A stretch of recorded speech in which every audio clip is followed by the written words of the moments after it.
మాతృదేవో భవ. నేను మీ శ్రీధర్.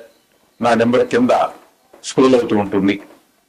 మీకు జాతకపరమైనటువంటి సమస్యలు ఏమైనా ఉన్నట్టయితే మమ్మల్ని సంప్రదించవచ్చు. గోచార ఫలితాలు అయితే ఇప్పుడు చెప్తున్నాము. దీని గురించి అయితే ఎవరు ఫోన్ చేయవలసిన పని లేదండి. ఇందులోనే అన్ని రాసులు చెప్పుకోవడం జరుగుతుంది. వాటిలో చూసుకోండి. జాతకానికి మాత్రమైతేనే మాతో సంప్రదించండి. ఇకపోతే ఇప్పుడు మనం చెప్పుకోబోయే అంశం ఏంటంటే, మే నెల 2025 సంవత్సరంలో ద్వాదశ రాశుల వారికి ఏ విధమైనటువంటి ఫలితాలు ఉంటాయి అనేటువంటిది తెలుసుకునే ప్రయత్నం చేద్దాం. అందులో భాగంగా మొట్టమొదట ఈ నవగ్రహాలు ఏ రాశుల్లో ఎక్కడ ఎన్ని దశలు సంచరిస్తున్నాయి, వాటి వల్ల కలిగేటువంటి ఫలితం ఏంటనేది తెలుసుకునే ప్రయత్నం చేద్దాం.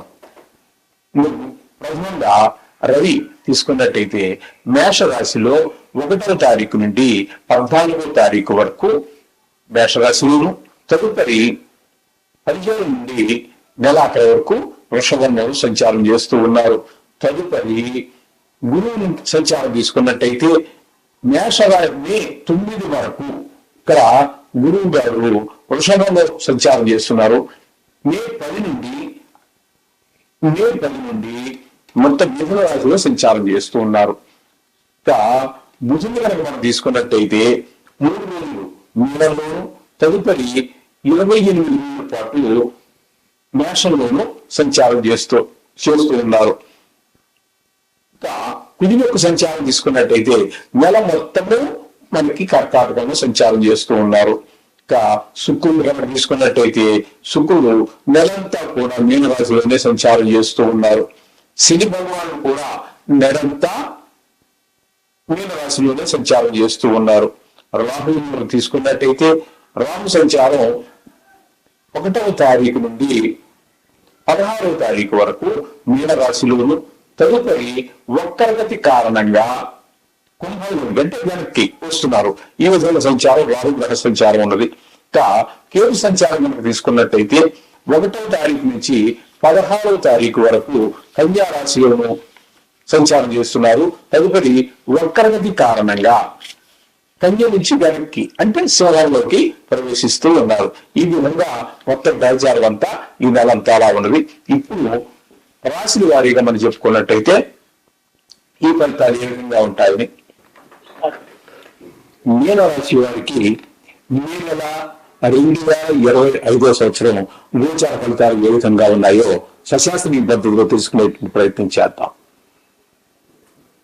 మీనరాశి వారికి జన్మంలోనే శుక్ర భగవానుడు నెలంతా ఉంటున్నారు.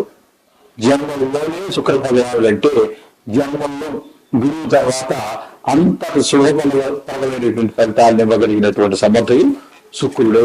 మనసు ఉల్లాసంగా ఉంటుంది, భార్యాభర్తల మధ్య అనుకోతుంటుంది, సర్వ సౌఖ్యాలు అనుభవించగలుగుతాము. డబ్బులున్నా లేకపోయినా అనుభవించేటటువంటి సుఖాలకైతే లోటు ఉండదండి. అప్పు చేసే గొప్ప గుర్తున్నట్టుగా ఎట్లా మొత్తం సుఖాలన్నీ కూడా 2 రోజులుగా మీకు ప్రసాదిస్తూ ఉంటారు. అలాగే లౌకికంగా సంబంధించి ప్రవేశం ఉన్నటువంటి వారికి కానీ, ప్రావీణ్యం ఉన్నటువంటి వారికి కానీ అన్ని రకాలుగా సహకరించి వారు మరొక మెట్టెక్కడానికి అనుకూలమైన పరిస్థితులని కల్పిస్తూ ఉంటారు. అలాగే టీవీ రంగంలో ఉన్నటువంటి వారికి, సినిమా రంగంలో ఉన్నటువంటి వారికి, ఈ సోషల్ మీడియాలో ఉన్నటువంటి వారికి కూడా ఈ శుక్ర భగవాను సరైనటువంటి బ్రహ్మాండమైనటువంటి ఒక వేదిక, వారికి ఒక ప్లాట్ఫామ్ ఏర్పాటు చేయడం జరుగుతుంది. ఈ విధంగా మంచి సుఫలితాలన్నీ కూడా శుక్ర భగవాను కల్పిస్తున్నాడు. అలాగే శని భగవానుడు కూడా జన్మలోనే ఉన్నారు. వీరికి కూడా ఏలినాటి శని, మనం నెల ఫలితాలు చెప్పుకుంటున్నాం కానీ వీరికి కూడా ఇన్సూరెన్స్గా ఇంకా 5 సంవత్సరాల పాటు అంటే 2 సంవత్సరాలు గతించిపోయింది. కానీ ఇక్కడ మేష 2 రాశుల్లో కలిపి ఒక 5 సంవత్సరాల కాలం పూర్తిగా ఉన్నట్టే లెక్క. కొద్ది రోజులు తేడాలో ఇక్కడ శని భగవానుడు ప్రభావం చాలా ఎక్కువగా ఉంటుంది. అందుచేత వీరు తప్పకుండా శని భగవానుడి గురించి ఏదో పురుగానం చేసుకోవటమో లేకపోతే జపం చేయించుకోవటమో లేకపోతే చూసుకోండి.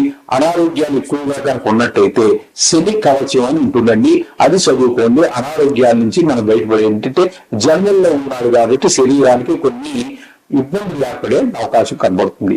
అటువంటిప్పుడు కవచం అనేటటువంటిది చాలా ప్రధానమైన అద్భుతమైనటువంటిది. కాబట్టి మీకు ఎవరికైనా కావాల్సి వస్తే ఫోన్ చేసి తెలుసుకోండి, నేను పంపించే ప్రయత్నం చేస్తాను. ఓకే అండి, రైట్. ఈ విధంగా శని భగవాన్ యొక్క ప్రభావం ఈ విధంగా ఉంటుంది ఈ మీనరాశి వారి మీద. బుధుడు యొక్క సంచారం తీసుకున్నట్టయితే 3 రోజులు మీనంలోనే సంచారం చేస్తున్నారు.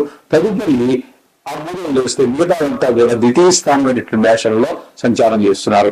ఈ 3 రోజులు వదిలిపెట్టేస్తే మిగతా నెలంతా కూడా బుధుడు కుటుంబ పరంగా, ఆదాయ పరంగా, మాట పరంగా, అనేక విషయాలలో వ్యాపార పరంగా, వృత్తిపరంగా చాలా చక్కటి ఫలితాలన్నింటినీ కూడా బుధుడు కలగజేస్తూ ఉన్నారు ఈ వీరికి. ఇకపోతే రాహుగ్రహం యొక్క సంచారం జన్మంలో 16 రోజులు, తదుపరి వ్యయ స్థానంలోకి మారిపోతున్నారు. ఇక్కడ జన్మంలోనూ ఆయన ప్రధాన ఫలితాలు ఇవ్వజాలరు. వ్యయ స్థానంలో ఉన్నప్పుడు ధనం వ్యయమైపోవటం, అనేటువంటి ఖర్చు, మనోవిచారం, కలెక్టర్ నష్టం, అంటే కొంతమంది భార్య వియోగ అవకాశం ఉంటుంది. ఇంకా సిస్టబడే వాళ్ళు ఉంటారు. ఎందుకంటే కోట్లకి సంబంధించినటువంటి వ్యవహారం కాబట్టి ధన నష్టం జరిగే అవకాశం ఉంటుంది. ఈ విధంగా ఫలితాలన్నీ కూడా ఏ స్థానంలో ఉన్నప్పుడు జరుగుతూ ఉంటాయి. ఇకపోతే వీళ్ళలో ఇక రవి యొక్క సంచారం తీసుకున్నట్టయితే ద్వితీయ, తృతీయ స్థానాల్లో 15 రోజులు సంచారం చేస్తున్నారు. ద్వితీయంలో ఉన్నప్పుడు ఇబ్బంది, కుటుంబ పరంగా ఇబ్బంది పెట్టినప్పటికీ, ధనపరంగా, మాట పరంగా ఇబ్బంది పెట్టినప్పటికీ, తృతీయంలో 15 రోజులు మాత్రం 15వ తారీఖు నుంచి నెలాఖరు వరకు చాలా చక్కటి మంచి ఫలితాలను ఇస్తుంటారు. అందరి యొక్క సహాయ సహకారాలు అందుతాయి. తద్వారా మనకి ఒక ఆత్మస్థైర్యం పెరుగుతుంది, ఆదాయం పెరిగే అవకాశం ఉంటుంది, ఒక మనోధైర్యం పెరుగుతుంది. ఈ విధంగా ఫలితాలన్నీ కూడా తృతీయ స్థానంలో రవి యొక్క సంచారం వల్ల కలుగుతూ ఉంటుంది. అలాగే గురువు యొక్క సంచారం తీసుకున్నట్టయితే తృతీయ, చతుర్థ స్థానాలలో గురువు యొక్క సంచారం జరుగుతోంది. అయితే ఇక్కడ గురువు యొక్క సంచారం తృతీయంలో కానీ, చతుర్థంలో కానీ ఏ విధమైన శుభ ఫలితాలను ఇవ్వజాలదు. ఇక్కడ తృతీయంలో ఉన్నప్పుడు ఎవరు సహాయ సహకారాలు అందరూ ఒక 9 రోజుల పాటు. తదుపరి నెలంతా కూడా మనకి గురువు చతుర్థ స్థానంలో, అక్కడ మీరు ఇంటికి సంబంధించి, వాహనానికి సంబంధించి, గృహానికి సంబంధించి, స్థలానికి సంబంధించి ఇటువంటి వాటిల్లోనూ వారికి మీరు ముందుకు వెళ్ళాలన్నా వెళ్ళలేకపోతుంటారు. దాన్ని కనీసం విభజించాలన్నా కూడా ముందుకు పడదండి. వివిధ పరిస్థితులు ఉంటాయి. ముఖ్యంగా ఈ రియల్ ఎస్టేట్ చేసేటటువంటి వారికి గురువు యొక్క కోట లేని కారణంగా వారి వ్యాపారం పెద్దగా జరిగేటటువంటి అవకాశాలు తక్కువగా ఉంటాయి. అటువంటి వారు గురువుకు ప్రత్యేకంగా పూజలు చేసుకోండి. అలాగే 5వ స్థానంలో కుజుడు సంతానాన్ని దుష్ప్రభావాలు చూపిస్తూ ఉంటారు. వాళ్ళు చదువు మీద శ్రద్ధ తక్కువ, ఆటల మీద శ్రద్ధ ఎక్కువ, కొన్ని గాయాలు చేసుకోవటము, కొంచెం కలిసి వెళ్ళగలిగినట్టయితే కొంచెం చిరు స్నేహాలు పెట్టేటువంటి అవకాశం కూడా ఉంటుంది. వారి మీద ఒక దృష్టి పెట్టుకోండి. ఈ విధమైన ఫలితాలన్నీ కుజుడు వల్ల కలుగుతూ ఉన్నాయి. ఇకపోతే కేతు యొక్క సంచారం తీసుకున్నట్టయితే 7, 6 స్థానాల్లో సంచారం చేస్తున్నారు. 7వ స్థానంలో 16వ తారీఖు వరకు ఉంటారు. ఆ సమయంలో భార్యాభర్తల మధ్యన, భాగస్వామ్యంలో వ్యాపారం చేసుకునే వారి మధ్యన కొన్ని ఇబ్బందికరమైన పరిస్థితులు ఏర్పడతాయి. తదుపరి నెలంతా కూడా 6వ స్థానంలో సంచారం చేస్తున్నారు. 6వ స్థాన సంచారం మాత్రం శుభప్రదమైనటువంటి ఫలితాలు ఉంటాయి. నిజం చెప్పాలంటే ఈ మీనరాశి వారికి ఈ సంవత్సరంన్నర కాలం పాటు ఈ కేతు అనుకూలమైనటువంటి ఫలితాలు ఇస్తారు. ఈ నెలనే కాకుండా మనం చెప్పుకుంటే నెల ఫలితాలు కాబట్టి నెల గురించి చెప్పుకుందాము. ఇంకా ఏ విధమైన సూపర్గా ఫలితాలు అన్నట్టయితే ఆరోగ్య విషయంలో బాగుంటుంది. మీరు రుణాలు కావాలంటే దొరుకుతాయి. మీరు ఎవరికైనా రుణం తీర్చేస్తారు. ఆర్థికంగా బాగా నిలదొక్కునేటటువంటి అవకాశం ఏర్పడుతూ ఉంటుంది. గోచార రీత్యా కేతు గ్రహం 6వ స్థానంలో సంచారం వల్ల ఈ విధమైనటువంటి ఫలితాలన్నీ ఏర్పడుతూ ఉంటాయి. అయితే కొన్ని గ్రహాల అనుకూలత, కొన్ని గ్రహాల ప్రతికూలత సర్వసహజం. కాబట్టి దీని గురించి మీకు పెద్దగా బాధపడక్కర్లేదండి. జాతకం రాయించుకొని దీనికి అనుసంధానం చేసి చూసుకుందాం. అప్పుడు రెండు కలిసి ఒకటి అనుకూలంగా ప్రతికూలంగా ఉంటాయి, ఒక రకంగా ఉంటుంది. రెండు ప్రతికూలంగా ఉన్నాయనుకోండి కొంచెం బాధలు ఎక్కువగా ఉంటాయి. ఒకటి అది జాతకం బాగుంది, ఇది ఉన్నప్పుడు దీని ప్రభావం చాలా తక్కువగా ఉంటుంది. అప్పుడు దాన్ని బట్టి మనం ఏం చేయాలనేది ఒక నిర్ణయం తీసుకోవడానికి మంచి అవకాశంగా ఏర్పడుతూ ఉంటుంది. కాబట్టి ఏదైనప్పటికీ నవగ్రహాలకు సంబంధించినటువంటి ఈ జపాలు, మంత్రాలు ఏదో చేసుకోవటం అనేది చాలా అవసరము. ముఖ్యంగా ఏళ్ళసిన ప్రభావం పూర్తిగా ఉంది కాబట్టి మీరు అందరూ కూడా వీరికి స్థిరంగా ఉన్నారు కాబట్టి ఖచ్చితంగా మీరు శని కవచం అని ఉంటుందండి. ఆ శని కవచం చదువుకున్నట్టయితే చాలా ఆరోగ్యపరమైనటువంటి లాభాలు, కొన్ని నష్టాలు జరగకుండా నివారించుకుని లాభాలు పొందడానికి అవకాశం ఉంది. శుభం భూయా.